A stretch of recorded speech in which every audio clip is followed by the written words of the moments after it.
The abandoned cabin sat like a rotting tooth against the Montana wilderness, its broken windows staring blindly at the forest.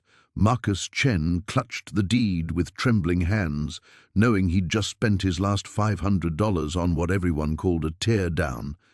But they didn't know what he knew. Before losing everything, his software company, his family, his home, Marcus had been a forensic data analyst for the FBI, and something about this cabin's history didn't add up. Behind that wall, 3 missing persons cases from the past decade were about to collide with one homeless man's desperate gamble. But here's what Marcus didn't know yet. The person who built this tomb was still in town, still watching, and had been waiting 20 years for someone to find what he'd hidden. What would you risk to uncover a truth that could destroy you? Marcus ran his fingers along the mortar joints, his trained eye cataloguing inconsistencies. The surrounding foundation stones were weathered smooth by decades of Montana winters, but this section looked like it had been completed last month. He'd spent 15 years analyzing digital forensics, but the principles remained the same. Someone always left traces. The October wind howled through gaps in the cabin's siding above, making the entire structure groan like a ship in rough seas. Marcus pulled his threadbare jacket tighter and focused his flashlight beam on the wall's edges. There, a small gap where the mortar hadn't quite filled the space between bricks. Something white caught the light. Using his car keys, he scraped at the gap until a small piece of paper worked loose. His hands shook as he unfolded it, recognizing the material immediately. High-quality photo paper, the kind used for professional portraits. The fragment showed part of a woman's face, brunette hair, what looked like a beauty mark near her left eye, and an expression of genuine happiness that made Marcus's stomach clench. 3 months ago, he'd been living in a $2 million house in Seattle. His company, Secure Trace Analytics, had contracts with law enforcement agencies across the Pacific Northwest. Sarah had been planning their anniversary dinner when the embezzlement charges surfaced. Charges that weren't true, but by the time Marcus could prove it, his business partner had disappeared with most of their assets, and Sarah had filed for divorce. Now he was squatting in a condemned cabin, subsisting on gas station coffee and whatever food he could afford. The property had caught his attention not because of its price, but because of what he'd found in the county records. 3 separate missing person reports filed over the past 10 years, all mentioning this area as the last known location. The local sheriff's department had dismissed them as runaways or accidents. People got lost in Montana wilderness all the time. But Marcus had run the statistical probability. 3 disappearances within a 5-mile radius, all involving young women aged 22 to 28, all last seen hiking or camping alone. The odds of coincidence were astronomical. He pocketed the photo fragment and examined the wall more systematically. The bricks themselves were old, probably salvaged from another structure, but the pattern was wrong. Someone had built this wall quickly, prioritizing concealment over craftsmanship. In his FBI days, he'd seen similar work in drug labs and human trafficking operations, functional barriers meant to hide activities, not architectural features. The basement's single bulb had burned out decades ago, leaving only his flashlight to cut through the darkness. As he moved the beam across the ceiling, Marcus noticed something else troubling. The floor joists above the bricked wall showed fresh tool marks, as if someone had recently reinforced them to bear additional weight. A sound from upstairs made him freeze. Footsteps on the front porch, slow and deliberate. Marcus clicked off his flashlight and listened. The cabin was isolated. He'd driven 20 minutes through Forest Service roads to reach it. No one should be here. The footsteps circled the cabin's perimeter, pausing at each window. Whoever was up there was conducting a methodical search, checking for signs of occupancy. Marcus's rental car was parked behind the cabin, partially hidden by overgrown shrubs, but visible to anyone who knew where to look. He crept toward the basement stairs, avoiding the sections of floor he'd identified as particularly creaky. The footsteps stopped directly overhead, near what he remembered was the kitchen area. Through the floorboards, he could hear someone moving carefully through the rooms above. Marcus's pulse hammered in his ears. In his previous life, dangerous situations meant data breaches and corporate espionage. This felt different, predatory and immediate. He thought about the photo fragment in his pocket, the fresh mortar, the reinforced ceiling joists. Someone had been using this cabin as more than a hiding place, and that someone might have just returned to check on their work. The rusted key turned with surprising ease, as if the lock had been waiting decades for this moment. Marcus pushed open the cabin door, wincing as it groaned on corroded hinges. The smell hit him immediately. Musty wood, decades of neglect, and something else he couldn't quite identify. Something that made his stomach turn. Dust motes danced in the afternoon light, streaming through grimy windows as he stepped inside. The floorboards sagged under his weight, creaking ominously with each footfall. Water stains bloomed across the ceiling like dark flowers, and wallpaper peeled away in long, curling strips. This wasn't just neglect. This was decay. $500 well spent, he muttered, setting down his duffel bag. At least it was shelter. At least it was his. The main room was larger than it appeared from outside, with a stone fireplace dominating one wall and a narrow staircase leading to what he assumed was a loft. A kitchenette occupied the far corner, its ancient appliances coated in grime. Marcus tried the light switch out of habit, unsurprised when nothing happened. The electricity had been shut off years ago. He spent the next hour exploring his new domain. The loft contained only cobwebs and mouse droppings. The bathroom featured a toilet that had seen better decades and a sink with a crack running down its center like a lightning bolt. But it was home, the first place he could call his own since Sarah had thrown him out 6 months ago. As evening shadows lengthened, Marcus unpacked his meager belongings by the light of his phone's flashlight. He'd bought battery-powered camping lanterns from the hardware store in town, along with basic supplies that had eaten into his remaining cash. $43.16. That's what stood between him and complete destitution. The sandwich he'd packed for dinner tasted like cardboard, but he forced it down while studying the cabin's layout. Something bothered him about the proportions. The main room felt too narrow, as if it should extend further toward the back wall. He paced off the dimensions, then walked around the cabin's exterior with a lantern, counting his steps. The math didn't add up. The exterior wall was at least 8 feet longer than the interior suggested. Marcus pressed his face to the grimy back window, angling the light to peer inside. The rear wall looked solid enough, rough wooden planks darkened with age, but walls could be built where walls hadn't existed before. Inside again, he examined the back wall more carefully. The wood grain didn't match the rest of the cabin. The planks were slightly different in width, their color a shade darker. His fingers traced along the edges, feeling for gaps or irregularities. There, a vertical seam barely visible unless you knew what to look for. Marcus retrieved a screwdriver from his toolkit and worked the tip into the gap. Wood flakes scattered to the floor as he pried at the seam. The board shifted slightly, revealing a sliver of darkness beyond. His pulse quickened. He wedged the screwdriver deeper and pulled. The board came away with a sharp crack, revealing brick underneath. Red brick, mortared hastily and inexpertly. This wasn't original construction. Someone had walled up whatever lay beyond, then covered their work with mismatched planking. The musty smell grew stronger as he removed more boards, tinged now with something organic and unpleasant. The kind of smell that spoke of things left too long in dark places. Marcus's hands trembled slightly as he worked, though whether from excitement or apprehension, he couldn't say. 30 minutes later, he'd exposed a doorway-sized section of brick wall. The mortar was old, but not ancient, maybe 20 or 30 years. Someone had taken considerable effort to seal this space, then hide their work behind a false wall. Marcus hefted a hammer from his toolkit. The first blow against the brick sent shockwaves up his arm. Chips of mortar scattered across the floor. The second blow cracked a brick cleanly in half. By the 10th blow, he'd opened a hole large enough to peer through. He held his breath and aimed the lantern beam into the gap. The light revealed another room, smaller than the main cabin, but substantial. Wooden shelves lined the walls, filled with objects he couldn't quite make out from this angle. Papers were scattered across a desk in the center of the space. Everything was covered in dust. frozen in time like a museum exhibit. But it was the walls that made his blood run cold. Photographs, dozens of them, pinned haphazardly across every available surface.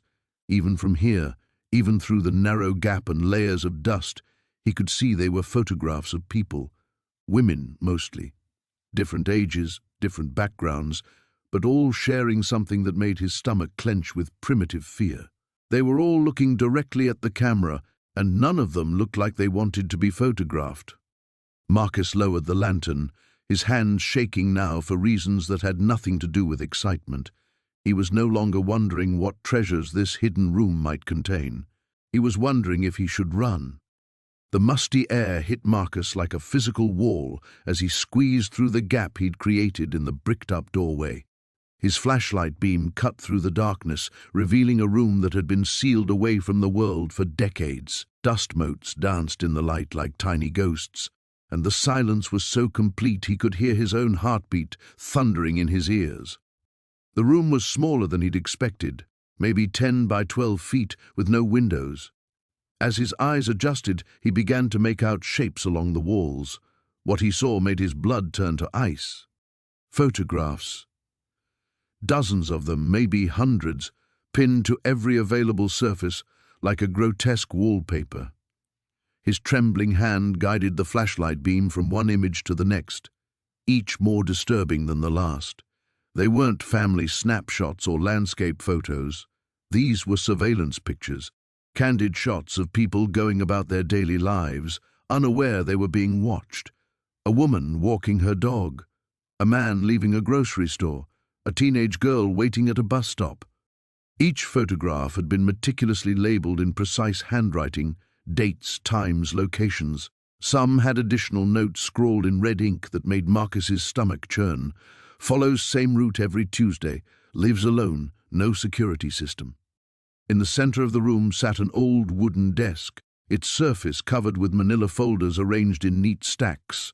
Marcus approached it with the reverence one might show a venomous snake. The first folder he opened contained newspaper clippings, all reporting missing persons cases dating back to the 1980s. Sarah Chen, 23, last seen leaving her apartment. David Rodriguez, 34, disappeared after his shift at the plant. Rebecca Moore, 19, vanished on her way home from college. The faces in the newspaper photos matched some of the surveillance pictures on the walls. Marcus's hands shook as he rifled through more folders. Each contained a complete dossier, schedules, habits, family information, floor plans of homes, even copies of house keys. The killer hadn't just been hunting, he'd been studying his prey with the dedication of a scientist. But it was the final folder that made Marcus sink into the desk chair, his legs suddenly unable to support him. Inside were recent photographs, the printing crisp and clear, obviously digital. The dates showed they'd been taken within the last 6 months. The killer hadn't stopped. He was still out there, still watching, still planning. A leather-bound journal lay open beside the folders, its pages filled with the same meticulous handwriting. Marcus read the most recent entry, dated just 2 weeks ago. Subject shows promise. Young, isolated, financial difficulties make him desperate. Purchased property as expected. Phase 1 complete. Begin observation. The description fit him perfectly. Marcus shot to his feet, the chair scraping against the floor with a sound that seemed to echo through the entire cabin. His mind raced as pieces fell into place. The real estate agent's insistence that this was the perfect property for him, the unusually low price, the seller's eagerness to close quickly. He hadn't found a bargain, he'd been lured into a trap. The beam of his flashlight caught something metallic in the corner, a filing cabinet, its drawers slightly ajar. Inside, he found items that could only be trophies, jewelry, driver's licenses, personal effects that had once belonged to the missing people from the newspaper clippings. Each item was carefully catalogued and stored in individual plastic bags, like evidence in a police station. At the bottom of the cabinet, wrapped in oilcloth, was a collection of hunting knives, clean, sharp, and well-maintained.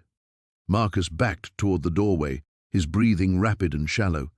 He needed to get out of this room, out of this cabin, away from this nightmare he'd stumbled into. But as he turned to leave, his flashlight illuminated something that stopped him cold. On the wall beside the door, pinned among all the other surveillance photos, was a picture of himself. He was standing in front of his old apartment building, the eviction notice clearly visible in his hand. The date stamp showed it had been taken 3 days before he'd seen the cabin listing. Below the photo, in that same precise handwriting, someone had written Marcus Chen, age 28, no family, recently evicted, desperate, perfect. The sound of footsteps on the cabin's front porch froze the blood in his veins. Slow, deliberate steps crossing the wooden boards. The rusty hinges of the front door creaked as it opened, and Marcus heard boots moving across the floor of the main room. "I see you found my collection," a voice called out, calm and conversational. "I was wondering when you'd get curious about that wall. Took you longer than most." Marcus clicked off his flashlight and pressed himself against the wall beside the doorway, his heart hammering so hard he was certain it could be heard throughout the cabin. In the darkness he clutched the largest of the hunting knives, its weight both reassuring and terrifying in his trembling hand. The sledgehammer felt heavier with each swing, as if the wall itself was fighting back. Dust and mortar fragments filled the air, coating Marcus's throat with grit. After 20 minutes of relentless pounding, a section of bricks finally gave way, tumbling inward with a hollow crash that echoed strangely in the confined space. Marcus wiped sweat from his eyes and peered through the jagged opening. His phone's flashlight beam cut through absolute darkness, revealing glimpses of what lay beyond. The air that escaped carried a musty, chemical odor that made his stomach lurch, something between formaldehyde and decay. He enlarged the hole until it was wide enough to crawl through, then hesitated at the threshold. Every rational part of his mind screamed warnings, but curiosity and desperation won out. The beam of his flashlight danced across the walls as he squeezed through the opening. The room was larger than he'd expected, maybe 12 by 15 feet. No windows. The walls were covered in photographs, hundreds of them, arranged with obsessive precision. Marcus's breath caught as his light swept across face after face, all women, all young, all staring back with expressions of terror that made his blood freeze. Some photos showed the women bound and gagged. Others captured them in various stages of what could only be described as torture. The progression was methodical, clinical. Marcus forced himself to look away, but there was nowhere safe to direct his gaze. Against the far wall stood a metal table stained with dark patches that could only be blood. Surgical instruments lay arranged on a nearby cart with the same disturbing precision as the photographs. Everything was clean, organized, waiting, as if someone might return at any moment to continue their work. Marcus's phone trembled in his hand as he swept the light across a desk covered in manila folders. Each folder bore a woman's name written in neat block letters: Sarah Chen, Monica Rodriguez, Jennifer Walsh, names that triggered half-remembered fragments from old news reports, missing persons cases that had gone cold. He opened the nearest folder with shaking fingers. Inside were newspaper clippings, handwritten notes detailing daily routines, work schedules, favorite restaurants. Stalkers' intelligence gathered over weeks or months. The final page in each folder contained a single photograph of the woman's driver's license or student ID with a date stamped in red ink. The dates spanned 15 years. The most recent was only 8 months ago. Marcus stumbled backward, his rational mind struggling to process what he was seeing. This wasn't just evidence of past crimes, this was an active killer's trophy room, someone who had been methodically hunting, killing, and documenting their victims for over a decade. His phone buzzed, a text message that made his heart stop completely. "Welcome to my collection room, Marcus. I've been watching you since you bought my little cabin." The phone slipped from nerveless fingers, clattering to the floor. The flashlight beam spun wildly before coming to rest, pointing toward the hole he'd crawled through. In the sudden silence, Marcus heard something that turned his blood to ice. Footsteps on the floor above, slow, deliberate, moving toward the basement stairs. Panic flooded his system. He grabbed his phone and frantically typed back, "Who is this?" The response came immediately. Someone who's very interested in adding to the collection. "You've saved me the trouble of finding a new subject." The footsteps reached the basement stairs. Each creak of old wood marked another second closer to what Marcus was certain would be his death. He looked around desperately for another exit, but the room was a perfect trap. One way in, one way out, and that way was now blocked by whoever owned this chamber of horrors. Another text. "I must admit, I didn't expect anyone to find my room so quickly. Most people who buy condemned property don't have your curiosity. It's a trait I appreciate in my subjects." Marcus's survival instincts finally kicked in. He couldn't go back through the hole. That would lead him straight into the killer's hands. But maybe there was another option. He examined the walls more carefully, running his hands along the edges where they met the floor. Old houses sometimes had multiple entrances to basement rooms, especially ones that had been modified for specific purposes. His fingers found what felt like a seam in the back wall. A closer inspection revealed it was actually a narrow door, painted to blend seamlessly with the surrounding wood. He pushed against it, and it gave slightly. Not locked, just stuck. The footsteps had reached the basement floor. Through the hole in the wall, Marcus could see the glow of a flashlight moving through the outer room, searching. He put his shoulder against the hidden door and pushed harder. With a soft groan of protest, it swung open to reveal a tunnel that seemed to lead back toward the main part of the house. Without hesitation, Marcus crawled inside and pulled the door closed behind him just as light began to filter through the hole he'd made in the brick wall. The sledgehammer felt heavier with each swing, but Marcus couldn't stop now. Sweat dripped into his eyes as chunks of mortar and brick scattered across the dusty floor. The wall was giving way faster than he'd expected, revealing glimpses of darkness beyond. With one final blow, a section large enough to crawl through crumbled away. Cool air rushed out from the hidden room, carrying with it the musty smell of decades-old secrets. Marcus set down the sledgehammer and wiped his hands on his jeans, his heart hammering against his ribs. He pulled out his phone's flashlight and aimed it into the opening. The beam illuminated a space roughly the size of a walk-in closet. Metal filing cabinets lined one wall, their surfaces dulled with age. A desk sat in the corner, papers still scattered across its surface, as if someone had just stepped away. But it was the far wall that made Marcus's blood run cold. Photographs, dozens of them pinned to a corkboard in neat rows. Even from the opening, he could see they were pictures of people, headshots that looked like they'd been taken without the subject's knowledge. Below the photos, red string connected them in a web of relationships that seemed to map out something sinister. Marcus squeezed through the opening, his shoulders scraping against the rough brick edges.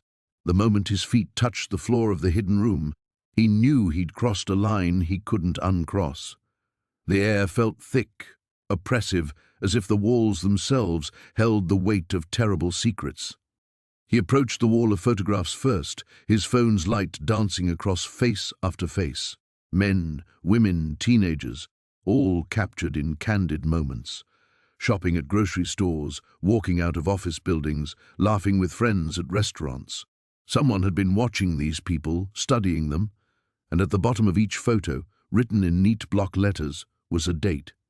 Marcus's hands trembled as he checked the dates. They spanned nearly 30 years, starting in 1994 and ending just 2 years ago.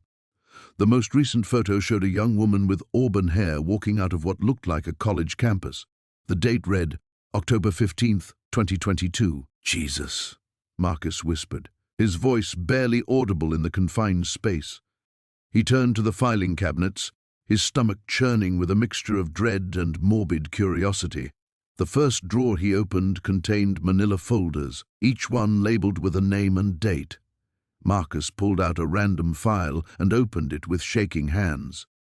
Inside was a complete dossier on someone named Jennifer Walsh. Photos of her daily routine, photocopied pages from what appeared to be her diary, detailed notes about her schedule, her habits, her fears.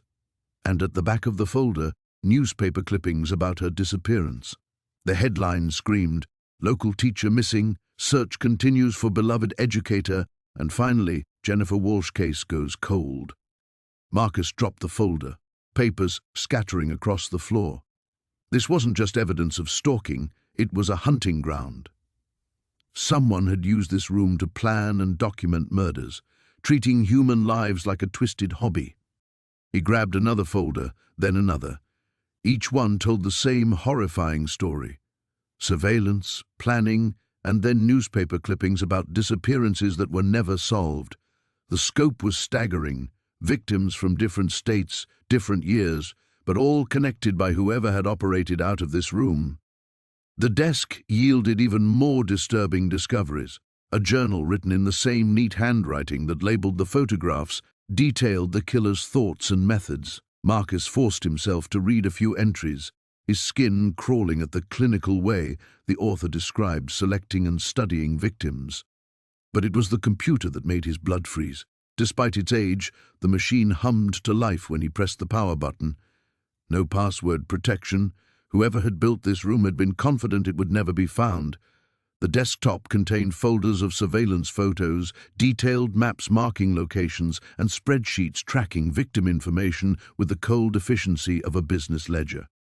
Marcus was about to close the computer when he noticed something that made his heart stop. In the corner of the screen, a small icon indicated the machine was connected to a wireless network. Someone was still paying for internet access to this location. The implications hit him like a physical blow. This place wasn't abandoned. Someone was maintaining it, keeping it operational. The killer might still be active, might still be using this room. The most recent date he'd seen was only 2 years old, but there could be newer evidence he hadn't found yet.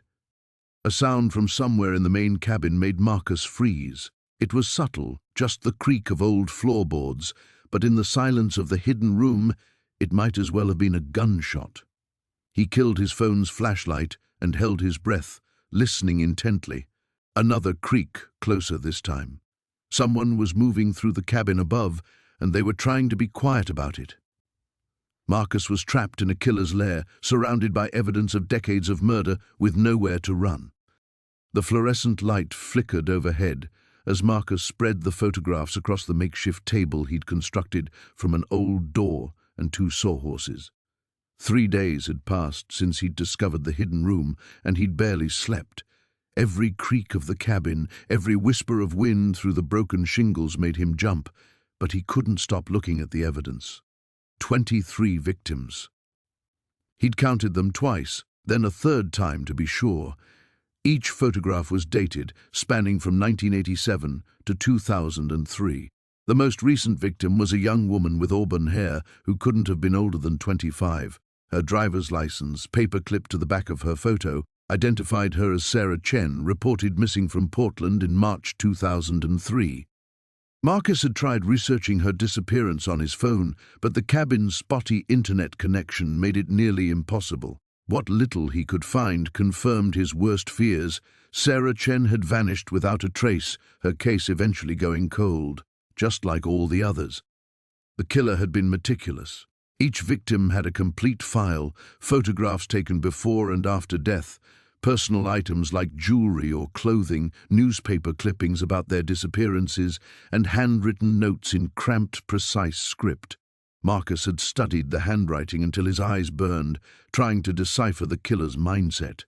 The notes contained disturbing details about stalking patterns, victim selection criteria, and disposal methods that made his stomach churn. But it was the dates that haunted him most. The last entry was dated March 15, 2003, Sarah Chen. Then, nothing. Had the killer died, been arrested for something else, or had he simply moved on, leaving this cabin and its secrets behind? Marcus walked to the window and peered through the grimy glass. The forest stretched endlessly in all directions, a perfect place to hide bodies. How many more victims were buried out there in unmarked graves? The thought sent a chill down his spine. His phone buzzed, a text from his ex-wife demanding to know when he'd send child support. The familiar knot of anxiety twisted in his chest. He had exactly $47 left in his checking account and a credit card that had been declined at the gas station yesterday. The cabin was supposed to be his fresh start, his chance to flip a property and finally get ahead. Instead, he'd stumbled into a nightmare. But maybe it didn't have to be a complete disaster. The responsible thing would be to call the police immediately, turn over the evidence, help the families of the victims find closure. But then what? The cabin would become a crime scene, tied up in investigations for years. His investment would be worthless, and he'd be back to square one, broke, desperate, and running out of options. Marcus picked up one of the photographs, studying the victim's face. She'd been someone's daughter, maybe someone's sister or girlfriend, people who'd spent 20 years wondering what happened to her, holding on to hope that maybe she was still alive somewhere. He owed it to them to bring this evidence to light. His phone rang, making him drop the photograph. The caller ID showed a number he didn't recognize with a local area code. "Hello?" he answered cautiously. "Is this Marcus Rivera?" The voice was gravelly, older, with a slight accent he couldn't place. "Who's asking?" "Someone who knows you've been spending time at the old Hartwell place. Word travels fast in a small town, son, especially when strangers start poking around where they shouldn't." Marcus's blood ran cold. "I don't know what you're talking about." A low chuckle came through the phone. "Oh, I think you do. Found yourself quite a treasure trove, didn't you? Question is, what do you plan to do with it?" The line went dead. Marcus stared at his phone, his hands shaking. Someone knew. Someone had been watching him. But who? And how long had they known about the room? He grabbed the nearest file and flipped through it frantically, looking for any clue he might have missed. In the back of Sarah Chen's folder, he found something that made his blood freeze. A Polaroid he hadn't noticed before. It showed the hidden room itself, but from a different angle. In the corner of the photograph, barely visible in the shadows, was part of a face. An older man with grey hair and thick-rimmed glasses, smiling at the camera. The killer had documented himself. Marcus turned the photo over. Written in that same cramped handwriting was a single line: "The collection continues. EH 2003. The same initials that had been carved into the brick wall. Marcus's phone buzzed with another text from the unknown number: "We need to talk. Midnight. Come alone." Outside, storm clouds gathered on the horizon, and the first drops of rain began to patter against the window. Marcus realized he'd reached a point of no return. Whatever choice he made now would determine whether he walked away from this cabin alive. The manila folders spilled across the makeshift table like fallen dominoes, each one containing a life that had been stolen. Marcus's hands trembled as he opened another file, this one marked Jennifer Walsh, 1994. The photograph showed a young woman with auburn hair and a bright smile, graduation cap tilted at a jaunty angle, the smile that would never age. He forced himself to read the handwritten notes beneath. The killer's observations were clinical, detached, as if he were documenting a science experiment rather than planning a murder. Subject observed leaving night classes Tuesday, Thursday. Walks alone to parking garage. Security camera blind spot identified on level 3. Marcus's stomach churned. This wasn't just evidence, it was a manual, a how-to guide written by someone who had turned murder into an art form. The lantern's glow cast dancing shadows on the concrete walls as he moved to the next file. David Chen, 1997, a stocky man in his 30s wearing a mechanic's uniform. The notes were equally meticulous. Works late shifts at garage, lives alone, neighbors rarely home. Back entrance accessible through alley. The sound of footsteps above made him freeze. Marcus killed the lantern instantly, plunging the room into absolute darkness. His breathing seemed impossibly loud in the sudden silence. The footsteps were deliberate, measured, moving across the cabin floor with the confidence of someone who knew the layout intimately. His heart hammered against his ribs as he crept toward the hidden door, feeling along the wall with trembling fingers. The opening he'd broken through seemed impossibly small now, like trying to thread a needle in complete darkness. He squeezed through, emerging into the basement proper just as the footsteps stopped directly overhead. A thin beam of light pierced through the floorboards above. Someone was using a flashlight to examine the cabin, methodically sweeping each room. Marcus pressed himself against the basement wall, trying to control his ragged breathing. The beam moved systematically, searching. Then the footsteps headed toward the basement stairs. Panic flooded his system. He was trapped. The only way out was through the basement entrance, but that would mean passing directly beneath whoever was coming down those stairs. The hidden room offered concealment, but it was also a dead end. If they found it, if they discovered what he'd seen, the first step creaked under the visitor's weight. Then the second. Marcus made his decision. He slipped back through the opening into the evidence room, pulling loose bricks with him to partially conceal the gap. His fingers worked frantically, trying to rebuild the wall from the inside. It wouldn't fool anyone who looked closely, but in the dark, it might buy him precious seconds. The basement light flickered on. Marcus held his breath, peering through a narrow gap between the bricks. A figure descended the stairs slowly, deliberately. The light was behind them, casting their face in shadow, but Marcus could make out the silhouette of an older man, tall and lean, moving with surprising grace. The man reached the bottom of the stairs and paused, as if sensing something amiss. His head turned slowly, scanning the basement with predatory patience. In the overhead light, Marcus caught a glimpse of his profile, sharp features, silver hair, the kind of face that would be easily forgotten in a crowd. Perfect camouflage for someone who'd spent decades hunting humans. The killer walked the perimeter of the basement, his footsteps eerily silent. He stopped directly in front of Marcus's hiding spot, so close that Marcus could hear his steady breathing. A hand reached out, fingers tracing the mortar lines between the bricks. Marcus bit down on his tongue to keep from gasping. The metallic taste of blood filled his mouth, but it was nothing compared to the terror coursing through his veins. The killer's fingers probed the wall, finding the spots where the mortar was newer, where Marcus had broken through.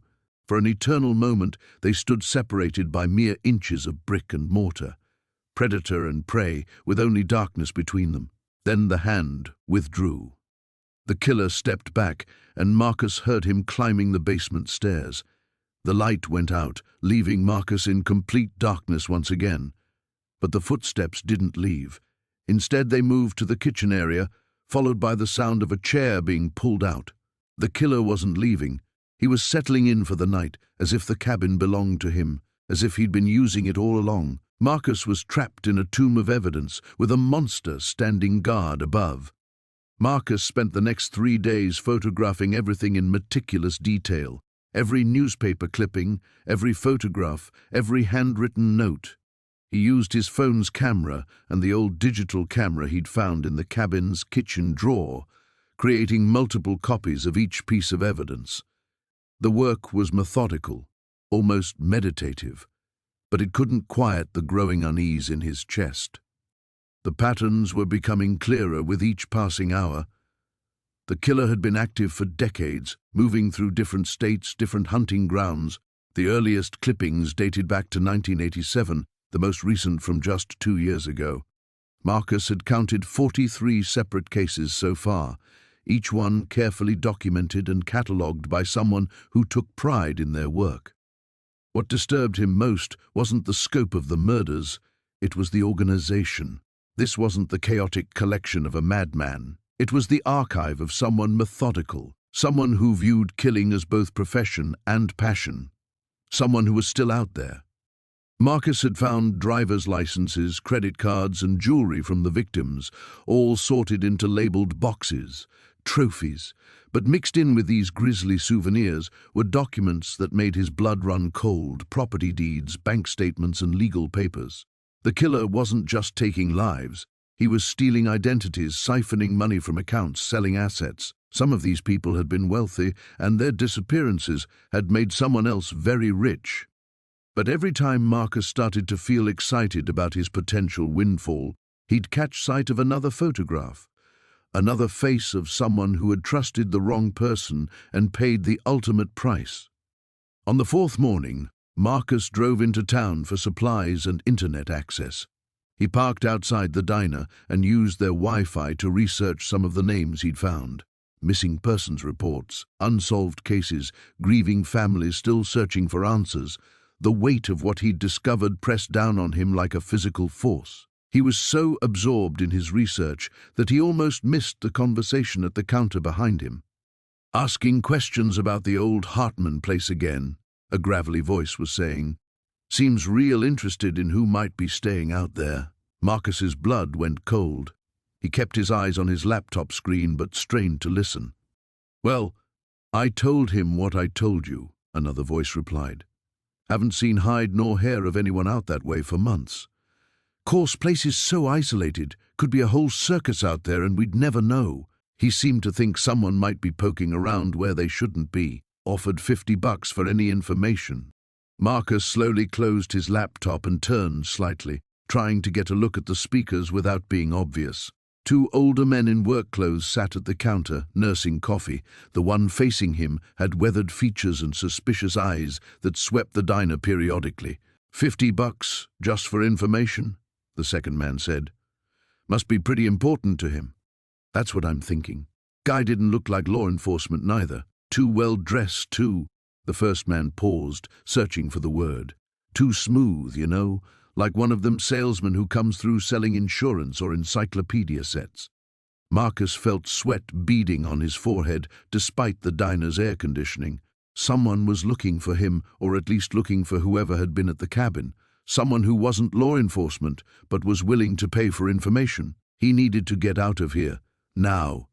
Marcus gathered his things as quietly as possible and headed for the door, but the movement caught the attention of one of the men at the counter. "Hey!" the gravelly voice called out. "You wouldn't happen to be staying anywhere around here, would you, son?" Marcus turned, forcing what he hoped was a casual smile. "Just passing through on my way to Seattle. Beautiful country you have here." The man's eyes narrowed slightly. "That so? Well, you drive safe now. Roads around here can be dangerous, especially the backways. Easy to get lost or worse." The warning in his voice was unmistakable. Marcus nodded and pushed through the door, his heart hammering against his ribs. He drove out of town at a normal speed, checking his mirrors constantly. No one seemed to be following, but that didn't make him feel any safer. By the time he reached the cabin, Marcus had made his decision. He couldn't stay here much longer. Someone was actively looking for whoever had discovered the hidden room, and $50 bounties had a way of becoming more tempting as the price went up. He had two choices: take what he could and run, or find a way to turn his discovery into protection. The evidence could make him rich, but first, he had to live long enough to collect. The silence in the cabin felt different now, charged with an electric tension that made Marcus's skin crawl. He stood frozen in the doorway of the hidden room, Sarah's blood still drying under his fingernails while his mind raced through the implications of what lay before him. 23 victims, maybe more, their lives documented in meticulous detail by someone who had turned murder into an art form. The manila folders seemed to pulse with malevolent energy in the flashlight's beam. Marcus forced himself to move deeper into the room, each step feeling like a descent into hell. The smell hit him again, that mixture of decay and old paper that spoke of secrets buried for decades. His hands trembling, he reached for another folder. The tab read Jennifer Walsh, 1987. Inside, the same careful documentation, photographs of a young woman with auburn hair and freckles, newspaper clippings about her disappearance, handwritten notes detailing her daily routines. But it was the final photograph that made Marcus's stomach lurch, Jennifer's lifeless eyes staring at nothing, her body positioned in the same ritualistic manner as the others. A sound from outside made him freeze, the soft crunch of footsteps on dead leaves, deliberate and measured. Marcus quickly switched off the flashlight, plunging the room into absolute darkness. His heart hammered against his ribs as he strained to listen. The footsteps circled the cabin slowly, purposefully, as if someone was conducting a careful inspection. Marcus pressed himself against the cold stone wall, barely daring to breathe. The footsteps stopped directly outside what he assumed was the main window. Through the silence, he heard the faint scrape of something against glass, fingers maybe, testing the window frame. Then, after what felt like an eternity, the footsteps resumed their circuit around the building. Whoever was out there knew the cabin intimately. They moved with confidence despite the darkness, avoiding the loose boards Marcus had discovered, skirting the broken furniture he'd glimpsed earlier. This wasn't a random visitor or curious neighbor. This was someone returning to a familiar place. The front door creaked open. Marcus's blood turned to ice. He fumbled for his phone, hoping to call for help, but the screen showed no signal. The device might as well have been a paperweight. He was completely cut off, trapped in this underground tomb with a killer somewhere above him. Footsteps echoed through the cabin's main room, slow and deliberate. They paused near what Marcus remembered as the center of the space, then moved toward the back wall, toward the bookshelf, toward him.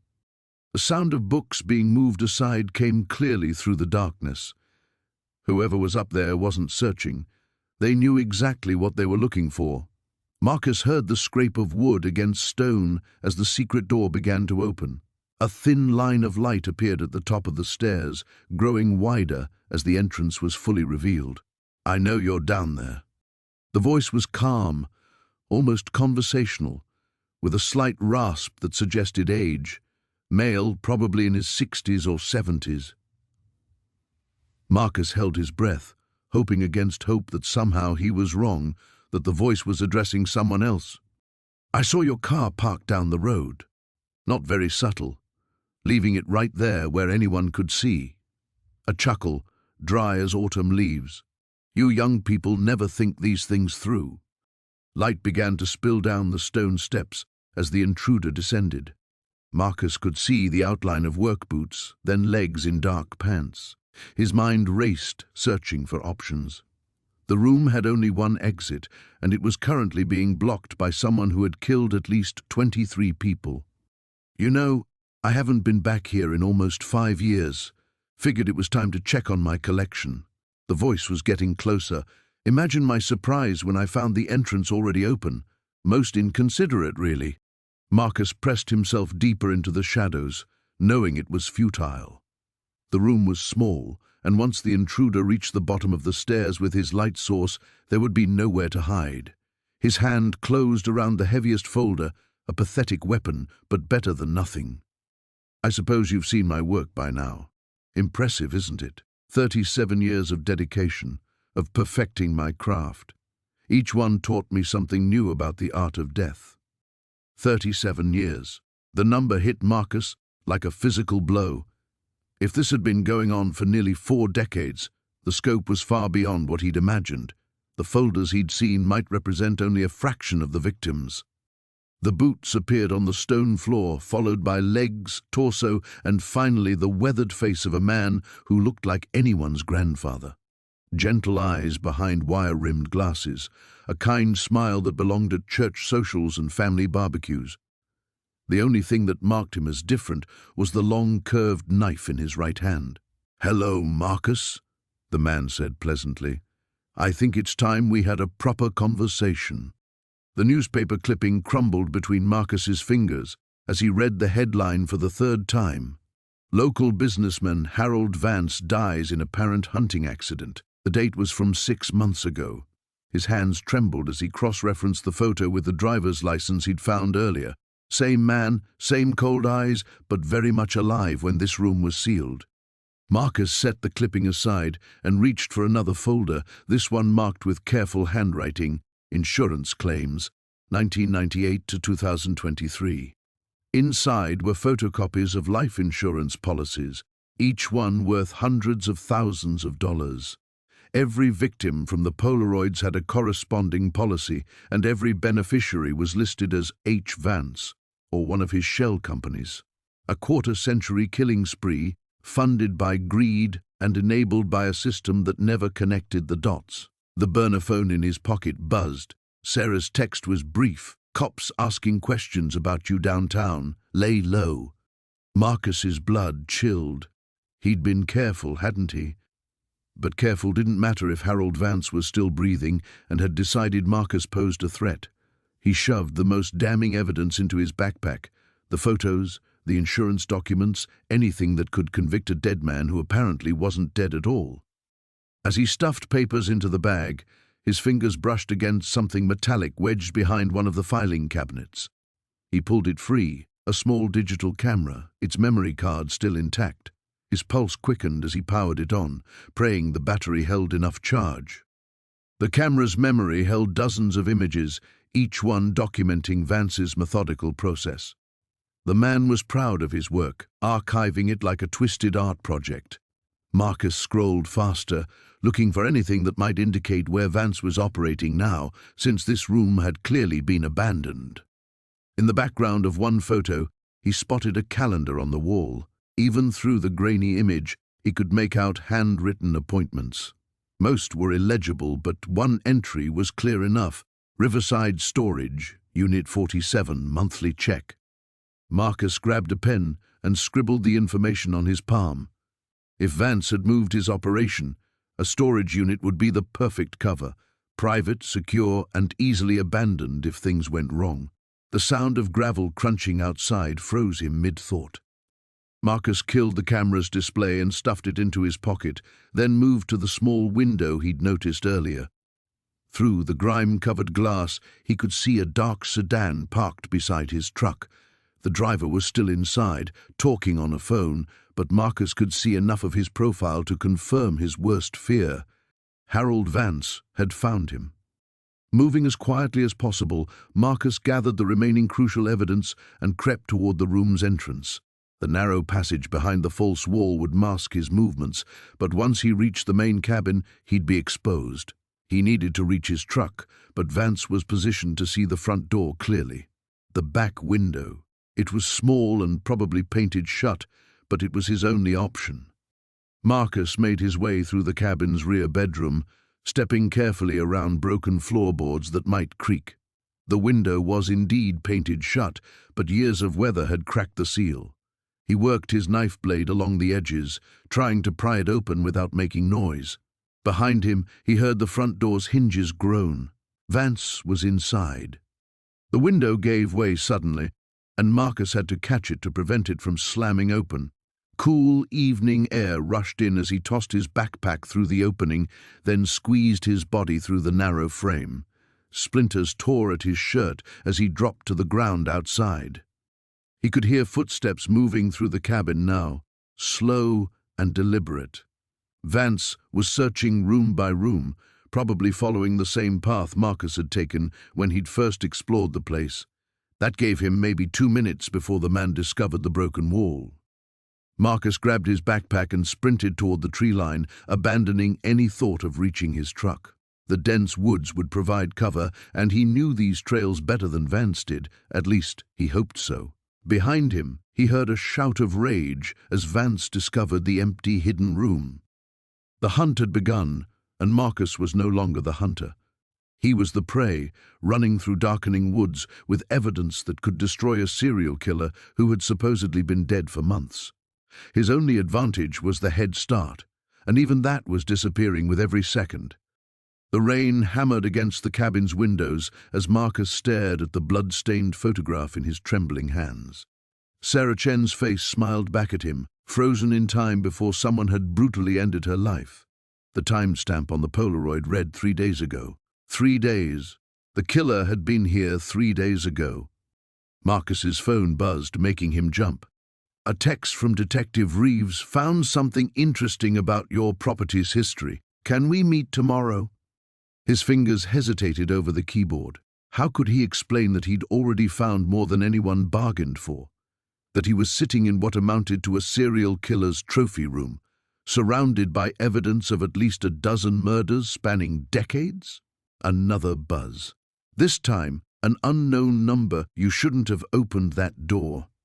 Ice flooded Marcus's veins. The phone slipped from his hands, clattering onto the concrete floor. Someone was watching him. Someone knew exactly what he'd discovered. He scrambled to his feet, the photographs scattering around him like fallen leaves. His eyes darted to the small window near the ceiling, just a black rectangle against the storm. Anyone could be out there, watching, waiting. The killer was still alive, still active. And now Marcus had painted a target on his back. He grabbed his phone and typed back, "Who is this?" The response came immediately: the previous owner.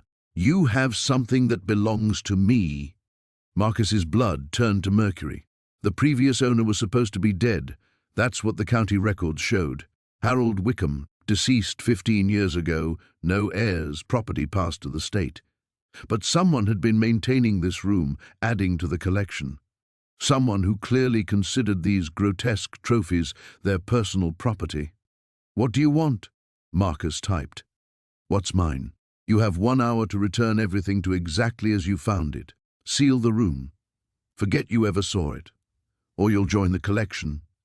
The lights flickered overhead, and Marcus realized how vulnerable he was down here.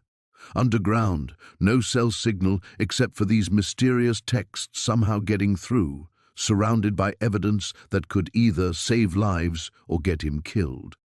He began gathering the photographs, his hands shaking so badly he could barely grip them. Each image was a person, someone's daughter, son, mother, father, people who'd disappeared without a trace, whose families probably still waited for answers that were scattered across this concrete floor. As he worked, details jumped out at him. The photographs weren't just random killings, there was a pattern. All the victims were young, all had been reported missing in the Tri-County area, and all had distinctive features. Dark hair, light eyes, similar bone structure. The killer had a type. Marcus paused at one photograph that made his stomach lurch. The victim was posed differently than the others, more carefully arranged. The background showed what looked like the main room of his cabin, but from years ago when it was better maintained. The killer had brought victims here, to this very place. His phone buzzed again. 45 minutes. Sweat dripped into his eyes despite the underground chill. He could do what the killer demanded, seal everything up, walk away, pretend none of this existed. It would be the safe choice, the smart choice. But then these victims would remain nameless. Their families would never have closure, and the killer would continue hunting. Or he could take the evidence to Detective Reeves and risk becoming the next photograph in the collection. A sound from above froze him mid-thought. Footsteps on the cabin floor. Slow, deliberate, circling like a predator. The killer wasn't waiting for the deadline. Marcus grabbed as many photographs as he could stuff into his jacket and moved toward the hidden door. The footsteps had stopped directly above the entrance to the room. Whoever was up there knew exactly where he was. He pressed his ear to the door and heard something that made his blood freeze, the sound of boards being nailed into place. The killer wasn't planning to wait for Marcus to comply. He was sealing him in. The hammering continued, each strike driving home Marcus's dire situation. The hidden room that had promised answers was becoming his tomb. The small window near the ceiling was too high and too narrow to reach, and even if he could, it led directly into the storm. His phone showed 1 bar of signal. With shaking fingers, he managed to send a text to Detective Reeves, in trouble at the cabin, hidden room behind kitchen wall, evidence of multiple murders. Killer here now. Send help. The message showed as delivered just as his signal died completely. The hammering stopped. In the sudden silence, Marcus heard something worse than footsteps or construction sounds. He heard whistling, a cheerful melodic tune that echoed through the cabin above like a funeral dirge. The killer was done sealing him in. Now came the waiting game, and Marcus was trapped underground with nothing but the evidence of a dozen unsolved murders and the growing certainty that he was about to become number 13. The photographs scattered across the dusty floor told a story Marcus wished he'd never learned to read. Each image captured a moment of terror frozen in time. Victims he now knew by name, faces that had haunted newspaper headlines decades ago. Sarah Chen, the college student who'd vanished in 1987. Robert Martinez, the construction worker who'd disappeared after his shift in 1992. 12 people in total, all presumed dead, all very much confirmed dead in these horrific Polaroids. Marcus's hands trembled as he picked up a leather-bound journal, its pages yellowed with age. The handwriting was meticulous, almost artistic in its precision. Each entry detailed the hunting process, surveillance notes, behavioral patterns, the killer's twisted methodology. The author referred to his victims as specimens and documented their final moments with clinical detachment. Subject shows remarkable resilience. Read one entry dated October 15, 1989. Initial resistance lasted 47 minutes. Note for future reference, subject's background in athletics correlates with extended survival duration. The journal entries spanned 30 years, with the most recent dated just 6 months ago. Marcus's blood turned to ice as he realized what that meant. This wasn't some cold case hidden away like a time capsule. This was an active crime scene, a killer's private museum that he might still visit. He chose the unknown door. The handle turned easily, too easily, as if it had been recently oiled. Beyond lay a narrow tunnel carved from earth and stone, stretching into darkness. The air was stale but breathable, and Marcus could feel a slight breeze suggesting an opening somewhere ahead. Behind him, he heard footsteps descending the basement stairs. Marcus pulled out his phone's flashlight and entered the tunnel, moving as quietly as possible. The walls were lined with wooden support beams that looked newer than the cabin's construction. Someone had maintained this passage, kept it functional. The tunnel curved slightly to the right, and Marcus estimated he was moving away from the cabin, probably toward the forest. After what felt like an eternity but was probably only 5 minutes, Marcus saw natural light filtering down from above. A wooden ladder led up to what appeared to be a concealed exit. He climbed carefully, pushing against a heavy wooden panel that gave way to reveal the forest floor covered with convincingly arranged branches and leaves. Marcus emerged into the fading daylight, gasping fresh air like a drowning man. He was roughly 100 yards from the cabin, hidden among thick pine trees. From this position, he could see the cabin's windows, and what he saw made his stomach drop. A figure moved past the basement window, tall, lean, wearing dark clothing. The person moved with familiarity through the space, clearly knowing the layout intimately. Marcus watched as a flashlight beam swept the hidden room he'd just escaped, illuminating the scattered evidence he'd left behind. The killer had returned. Marcus remained crouched behind the trees, knowing he should run but unable to look away. His phone had no signal this deep in the woods, and his car was parked on the other side of the cabin. He was trapped, a witness to something that could get him killed. The flashlight beam in the basement window moved systematically, and Marcus realized the killer was taking inventory, checking what had been disturbed. Soon, they would notice the missing photographs and journal. Soon, they would know someone had been there. Marcus made his decision. He began moving through the forest, keeping low, circling wide around the cabin toward where he'd parked his car. The photographs in his jacket pressed against his chest, evidence that could solve decades of missing persons cases, but only if he lived to deliver them. As he moved, Marcus thought about the journal's final entry, the one that had mentioned preparing for the next phase. Whatever that meant, Marcus knew he'd stumbled into something far bigger than a simple real estate investment gone wrong. He'd found a killer's lair, and now the killer knew someone had found it. The race was on, and Marcus wasn't sure he was fast enough to win. The silence in the cabin felt different now, charged with an electricity that made Marcus's skin crawl. He'd been staring at the empty evidence room for 20 minutes, his mind racing through possibilities. The killer had been here, recently. The dust patterns on the shelves told a story of careful removal, methodical cleaning. Someone had taken their time. Marcus backed out of the hidden room and surveyed the main cabin with fresh eyes. Every shadow seemed deeper, every creak of the old wood more ominous. His phone showed no signal as usual, but the battery was down to 15%. He'd been so focused on documenting everything that he'd forgotten to charge it. A sound outside made him freeze, footsteps on gravel. His heart hammered as he moved to the window, staying low. Through the grimy glass he could see a figure approaching the cabin. Tall, wearing dark clothing, moving with purpose. The person stopped about 30 feet away, head tilted as if listening. She knew exactly where she was going. The woman approached the front door with confidence, not bothering to look around or check for witnesses. She'd done this before. The door handle turned slowly, and Marcus realized with growing horror that he'd forgotten to lock it behind him when he'd entered hours ago. He looked around desperately for somewhere to hide. The evidence room was too obvious. If she was here to finish cleaning it out, that would be the first place she'd check. The main room offered little cover. His best bet was the small storage closet near the back wall.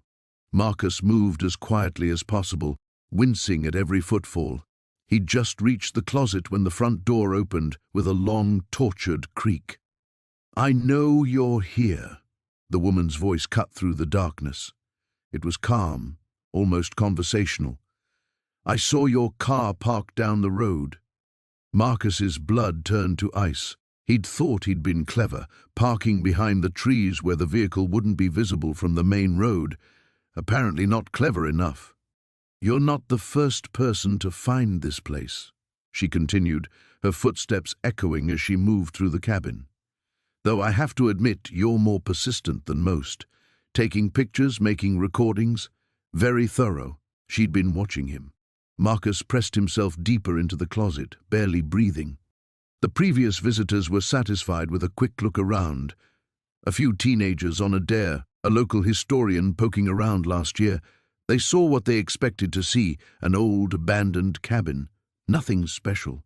Light flickered as she turned on a flashlight, the beam dancing across the walls. "But you found my room, didn't you? You found my souvenirs." Marcus closed his eyes, trying to control his breathing. Through the crack in the closet door, he could see the flashlight beam moving methodically around the cabin. 23 years I kept my collection there. Started when I was young, foolish, thought keeping trophies was romantic, like in the movies. Her voice was getting closer. But times change. DNA testing, digital forensics, too risky to keep physical evidence these days. The beam of light swept past the closet door. Marcus held perfectly still. "I've been cleaning house, you might say, destroying evidence, tying up loose ends. This cabin was supposed to be demolished next month anyway, new development going in. Perfect timing." She was right outside the closet now. Marcus could hear her breathing. "I know this is frightening," she said, her voice almost gentle, "but I want you to know it's nothing personal. You seem like a decent young man. Just unlucky." The closet door began to open. Marcus exploded outward with every ounce of strength he had, slamming his shoulder into the door and catching her off guard. She stumbled backward, the flashlight spinning across the floor. He didn't stop to see if she'd fallen. He ran for the front door, desperation giving him speed. Behind him, he heard her curse and scramble to her feet. The crowbar clinked against the wooden floor. Marcus burst through the front door and into the night, branches whipping at his face as he crashed through the underbrush toward where he'd hidden his car. Behind him, the woman's flashlight beam swept back and forth, searching. He had to reach civilization, had to tell someone what he'd found. The evidence might be gone, but he had photos, recordings. It would be enough to start an investigation, if he could stay alive long enough to share it. Marcus pressed his back against the cold stone wall of the cave, his breath coming in short, panicked bursts. The footsteps above had stopped, but that somehow made it worse. The silence felt predatory, like a cat waiting to pounce. He could hear his own heartbeat thundering in his ears as he strained to listen for any sound that might tell him where the killer was. The emergency flashlight cast weak, dancing shadows across the cave walls. He'd been down here for what felt like hours, though it could have been minutes. Time had become elastic, stretching and compressing with each surge of adrenaline. The cave system was more extensive than he'd imagined, branching off in multiple directions like the roots of some massive, buried tree. A sound echoed from somewhere behind him, a scraping noise like metal against stone. Marcus spun around, the flashlight beam cutting through the darkness. Nothing, but the sound had definitely come from deeper in the cave system. Either there was another entrance he didn't know about, or the killer had found a way down. Marcus forced himself to think logically. He had advantages here. He knew about the evidence room, about the photographs and documents that could expose everything. The killer didn't know how much Marcus had discovered or what he'd already done with the information. If Marcus could just get out alive, he could bring the authorities back. Bones, human bones, arranged with disturbing precision on the stone shelves like some macabre museum display. Skulls stared down at him with hollow sockets, and scattered among them were personal effects, jewelry, wallets, driver's licenses, the victim's belongings kept as trophies. Marcus felt bile rise in his throat. This wasn't just a hiding place, it was a shrine. The killer had been using these caves for decades, bringing victims down here, displaying them like hunting prizes. The sheer scope of it was overwhelming. There had to be remains from dozens of people down here. A new sound reached his ears, breathing that wasn't his own. Slow, deliberate breaths coming from somewhere close by. Marcus killed his flashlight immediately, plunging himself into absolute darkness. The breathing continued, seeming to come from all directions at once as it echoed off the cave walls. "I know you're down here, Marcus." The voice was calm, almost conversational. "There's no point hiding. These caves only have two ways out, and I'm watching both of them." Marcus recognized the voice now. It was Frank Morrison, the local hardware store owner who'd helped him buy supplies for the cabin renovation. The same man who'd been so curious about Marcus's project, who'd asked so many questions about what he'd found in the old place. Frank had seemed like such a harmless old-timer, with his flannel shirts and gentle manner. But as Marcus thought back, he realized Frank had always been around, always watching, always asking questions. "You should have left well enough alone," Frank continued, his voice moving through the cave system. "That cabin was supposed to stay empty. The county was going to tear it down eventually, and all of this would have been buried forever." Marcus pressed himself against the bone-lined wall, trying to control his breathing. Frank was moving closer, but the acoustics of the cave made it impossible to tell exactly where he was. The killer could be in the next chamber or 20 feet away. "You know what the funny thing is?" Frank's voice carried a note of genuine amusement. "I was actually rooting for you at first. Young man down on his luck, trying to make something of himself, reminded me of myself at that age. But then you had to go poking around where you didn't belong."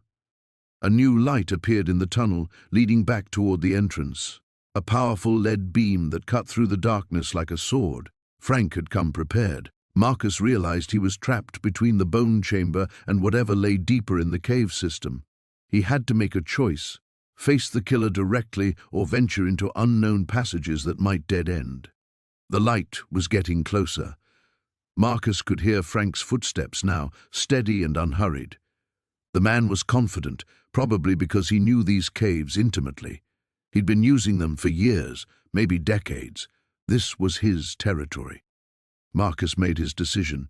He turned away from Frank's approaching light and felt his way deeper into the cave, one hand on the wall, moving as quietly as possible. The passage sloped downward, and the air grew colder. Behind him, Frank's light swept across the bone chamber. "Getting warmer," Frank called out, his voice echoing strangely.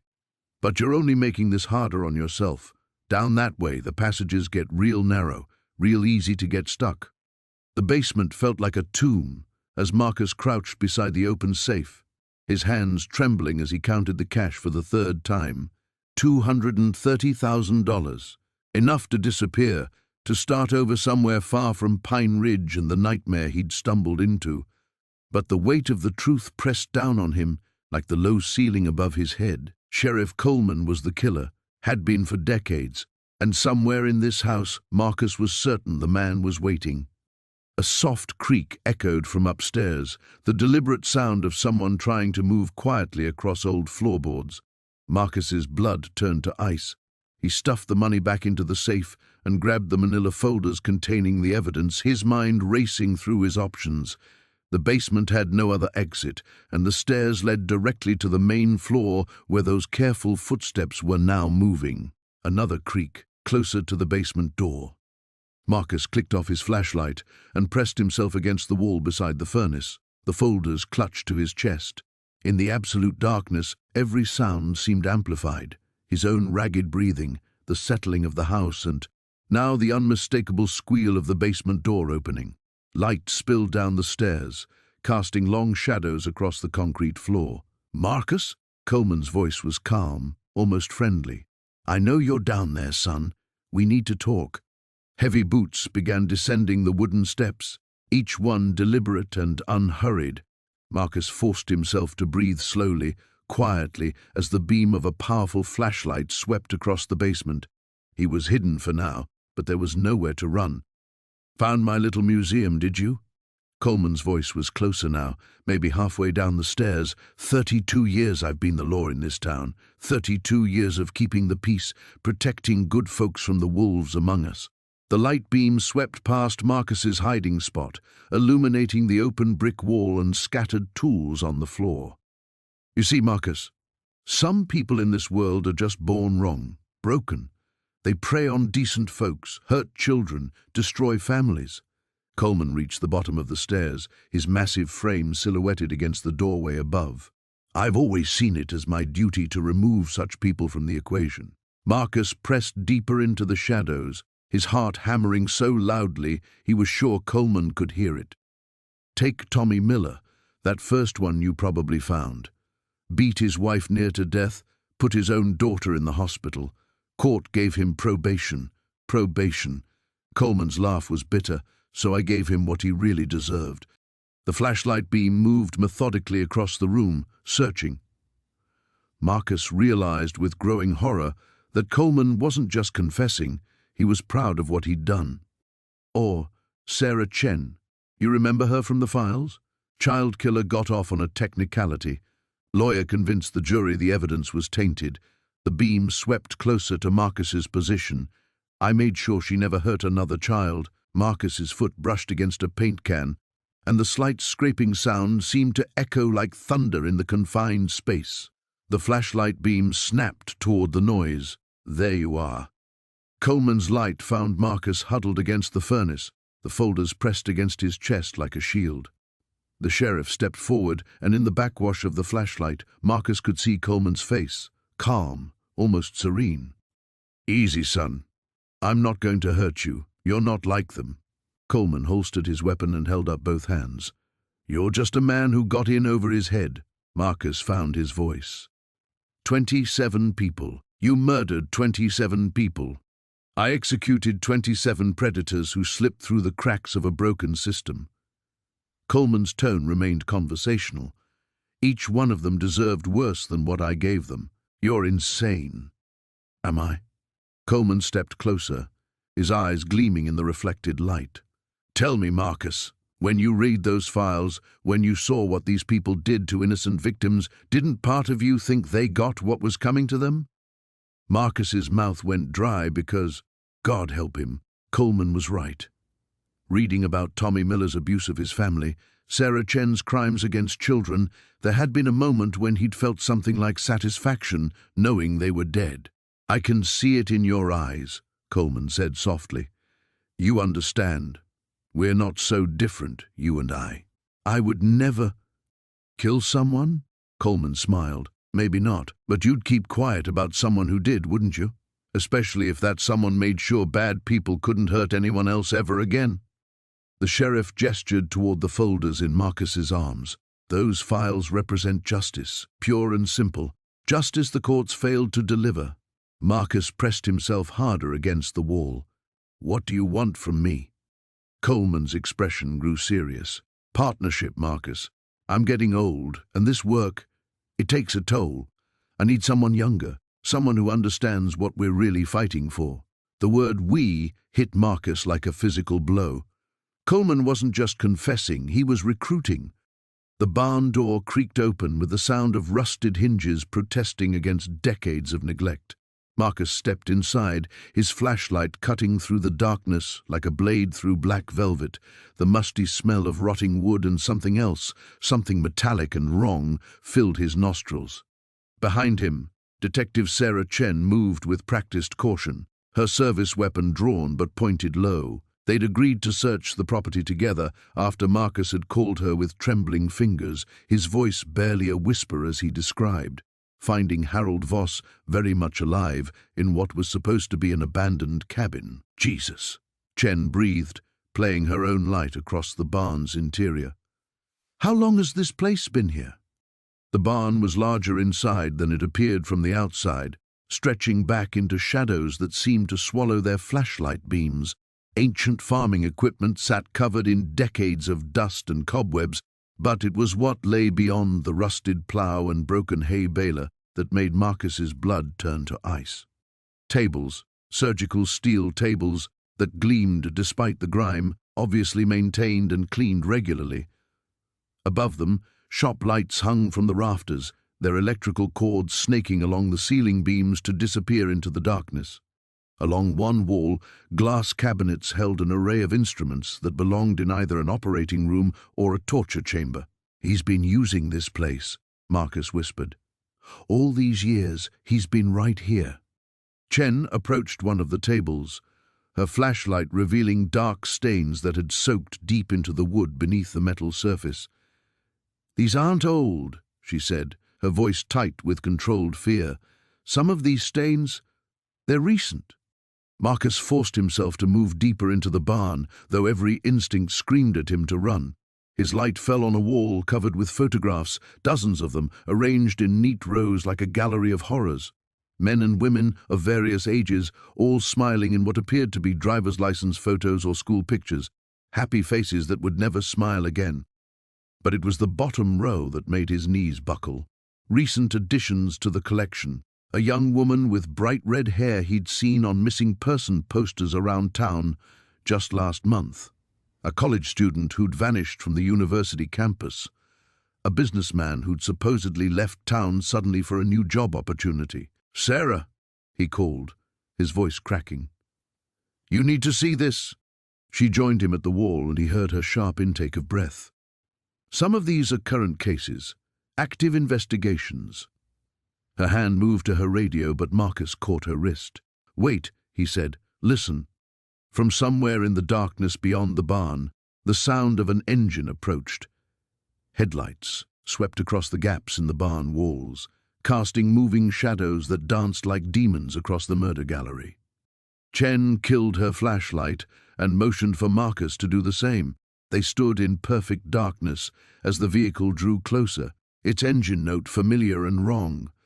It was Harold's truck, the same battered Ford Marcus had seen parked outside the cabin. "He's coming back," Marcus whispered. The engine cut off and car doors slammed. But there had been two distinct sounds, two doors closing. Harold wasn't alone. Chen grabbed Marcus's arm and pulled him toward the back of the barn, away from the entrance. They crouched behind a massive piece of farm equipment just as the barn doors creaked open wider. Light flooded in, not the narrow beam of a flashlight, but the harsh illumination of electric bulbs. Harold had turned on the overhead lighting. "Bring her to table 3, Harold's voice carried clearly in the sudden brightness. "She's still unconscious from the sedative." Marcus risked a glance around their hiding spot and felt his world tilt on its axis. Harold Voss stood near the entrance, but he wasn't alone. Another man, younger but bearing a strong family resemblance, helped carry an unconscious woman between them, father and son working together in this nightmare factory.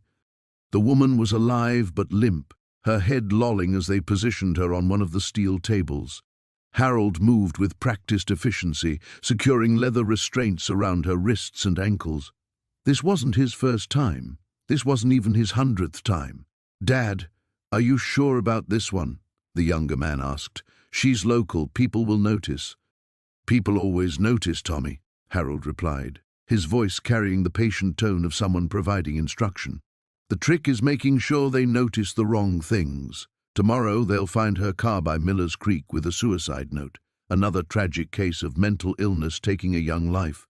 Chen's radio crackled softly with static, and all 3 men froze. The sound seemed impossibly loud in the barn's charged silence. "What was that?" Tommy hissed. Harold's head turned slowly, scanning the barn's interior with predator's eyes. "We're not alone," he said simply. "Tommy, check the back. I'll handle our guests." In the harsh electric light, Marcus saw Harold reach for something hanging on the wall, a long knife that gleamed with surgical sharpness. The abandoned Grimsby Mill loomed against the storm-darkened sky, its broken windows staring down like hollow eyes. Marcus crouched behind a rusted shipping container, rain soaking through his jacket as he watched Harold Grimsby's silhouette move through the third-floor windows. The old man carried something heavy, another body bag, Marcus realized with a chill that had nothing to do with the October wind. His phone buzzed. Detective Sarah Chen's text was brief, 20 minutes out. Do not engage. 20 minutes might as well be 20 hours. Through the mill's windows, Marcus could see Grimsby preparing what looked like an industrial furnace. Whatever evidence remained of his victims was about to become ash and memory. The photos, the jewelry, the trophies Marcus had found in that hidden room, they proved Grimsby's guilt, but they wouldn't bring justice to the families still wondering what happened to their loved ones. Marcus checked the recording app on his phone. If he could get Grimsby talking, get him to confess, it might be enough. His hands shook as he typed a quick message to his sister. If something happens to me, the evidence is in the cabin. Harold Grimsby is the Riverside killer. The mill's main entrance hung open, its chain lock cut. Grimsby was expecting him.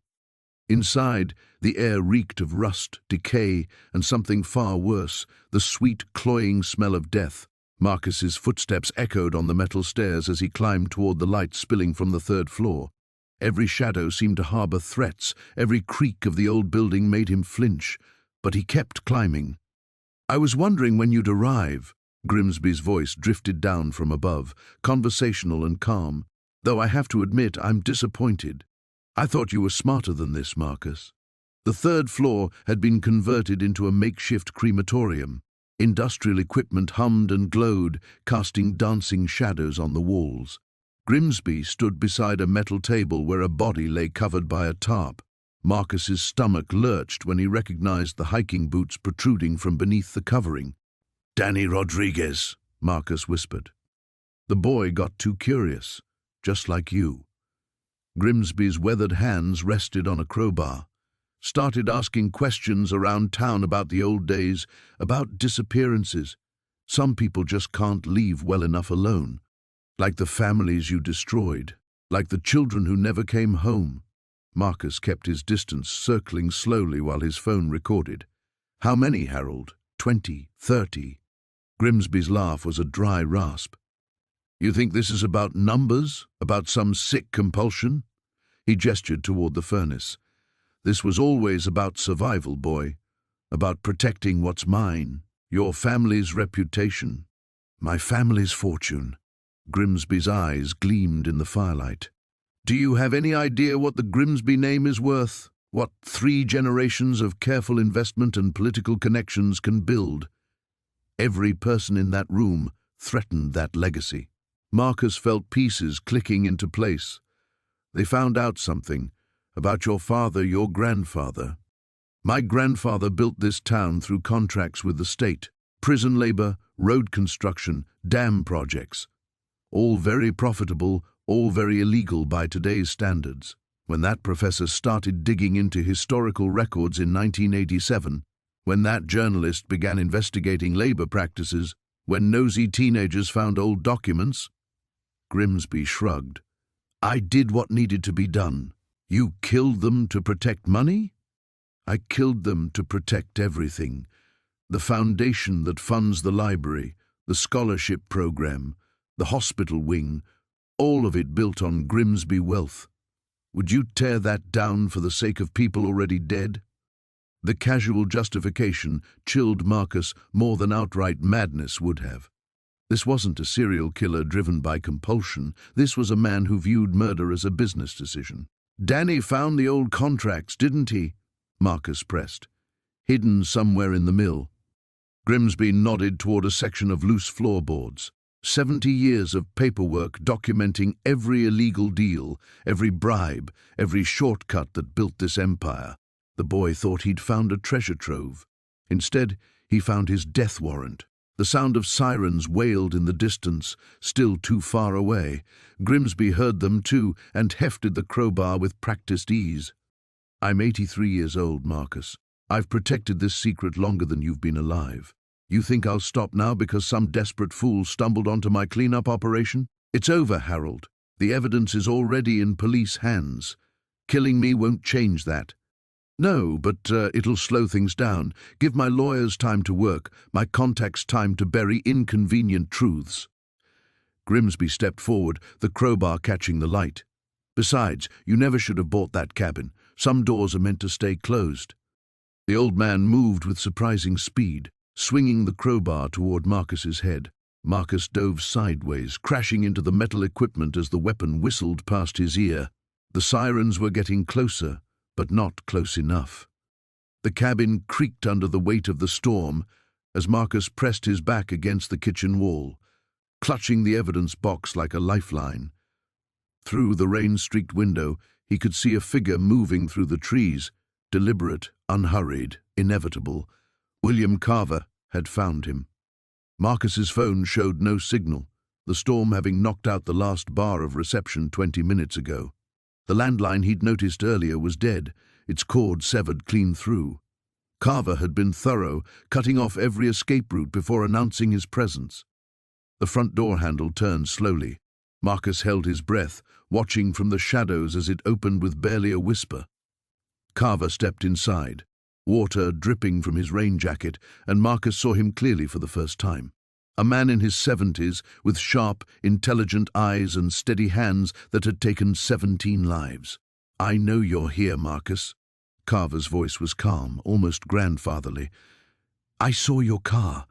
We should talk." Marcus eased along the wall toward the back door, but Carver's next words stopped him cold. "I wouldn't try the back exit. I've been preparing for this conversation for a very long time." The old man moved into the living room, scanning methodically. "You found my collection. Impressive work, really. I always wondered if someone would piece it together." The floorboard beneath Marcus's foot groaned. Carver's head snapped toward the sound. "There you are." Carver stepped into the kitchen doorway and Marcus saw the gun, a small revolver that looked well maintained. "Please, set down the box and let's discuss this like civilized people." Marcus's mind raced through possibilities. The kitchen had 2 exits, the way he'd come, and a door leading to a small pantry that might connect to the basement. But Carver was blocking the main route, and there was nowhere to run. "You killed all those people," Marcus said, surprising himself with how steady his voice sounded. "I solved problems," Carver corrected. Each one was carefully selected, necessary. The camping couple who were planning to expose the chemical dumping at the lake, the journalist who got too close to certain financial irregularities, the activist who threatened to destroy this town's economy. He smiled sadly. "I was Millbrook's immune system, removing threats before they could spread." "You're insane." "I'm practical, and I'm also dying." Carver's admission hung in the air between them. Pancreatic cancer, 6 months, maybe less, which is why we need to reach an understanding. Marcus felt a flicker of hope. If Carver was dying, maybe he could negotiate, buy time. "I have a proposition," Carver continued. "You found something valuable in that room, didn't you? Beyond the evidence. I saw you taking photographs of the map. The treasure map." In the chaos of discovering Carver's identity, Marcus had almost forgotten about the Spanish gold, but Carver had been watching, waiting, planning this confrontation from the beginning. "You want the gold," Marcus realized. "I want to make things right before I die. Consider it my final gift to Millbrook, a generous donation to the town that will ensure its prosperity for generations." Carver's eyes glittered. "But I need your help to find it. That map is 300 years old and the landscape has changed. I need someone young, someone desperate enough to take the risk. And, in exchange, you walk away from here, rich, alive, with enough money to start over anywhere you choose. 50-50 split." Carver lowered the gun slightly. "Or you can try to be a hero, turn me into the authorities and die in this kitchen. Your choice." Marcus weighed his options. The storm raged outside, and even if he could overpower Carver, the old man's death wouldn't bring back his victims. But the gold could change everything. "How do I know you won't kill me once we find it?" "Because I need you to retrieve it. The map indicates it's underwater now. The lake level has risen significantly since the 18th century.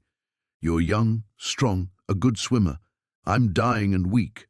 Carver coughed, and Marcus saw blood on his lips. Besides, half of a fortune is still a fortune. Thunder crashed overhead, and in the flash of lightning that followed, Marcus made his decision. He would play along, wait for an opportunity, and find a way to ensure justice was served. But first, he had to survive. "All right," he said, setting down the evidence box carefully. "Partners." Carver smiled but kept the gun trained on Marcus. "Excellent. We'll start at first light. The storm should clear by then, and we'll need good visibility for what comes next."